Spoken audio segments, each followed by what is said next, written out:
ang iniligtas dito sa Marikina City dahil sa baha na dulot nga ng tuloy-tuloy na pagulan at ang pag-apa naman ng tuloy-tuloy din ng Marikina River. Nagpapatrol si Ryan Chua. Umaga pa lang nangyari ang pinangangambahan. Umapaw ang rumaragasang ilog. Pumalo sa 20 metro ang taas ng Marikina River. 3 metro lang ang baba sa inabot nito noong Bagyong Ondoy taong 2009. Di nagtagal, habang tuloy-tuloy ang ulan, lumubog sa baha ang mga bahay.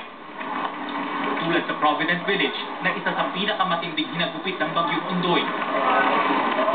Sa bahagi ito ng Barangay Balanday malapit sa Marikina River, may mga naiwan sa bubong ng kani-kanilang bahay at naghintay ng tulong habang may mga nangahas na languyin ang malalim na baha.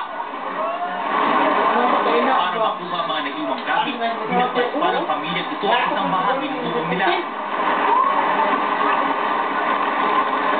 Tulong-tulong ang mga otoridad sa pag-rescue sa mga residenteng matagal naghintay sa mga binahagi ng tahanan.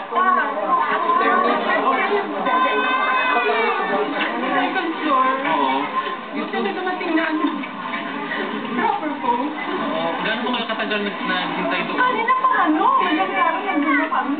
Nakalaan ka. Sa Barangay Cumana, hindi mapakali ang mga residente sa kahihintay na mailigtas ang mga naiwan nilang kaanak. Ako pa mismo kagabi pa ako walang tulong na tumutulong mag-rescue. And then yung aking anak ngayon hindi matulungan. Pusa ng rescue team sa pagligtas ng mga residente. Kahit pa natatangay ng ang gamit nilang rubber boat.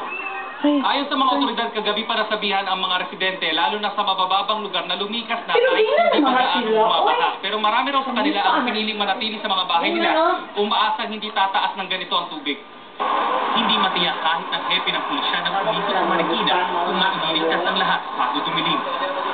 Ang problema natin talaga yung hindi mabilis ang paglikas despite the announcement, despite the encouragement, kagabi pa na magsilikas na, kahapon pa, actually nag-umpisa. But the fact is, naghihintay sila up to the last minute Sa mga evacuation center, dumiretso ang karamihan sa mga nailigtas na residente. Libo-libo na ang nailigtas at patuloy pang dumarami. Pero ligtas man sila rito, hindi raw mawawala ang pangamba nila hanggat hindi tumitigil ang ulan. Ryan Chua, Patrol ng Pilipinas. 8 ang patay at 1 ang kritikal matapos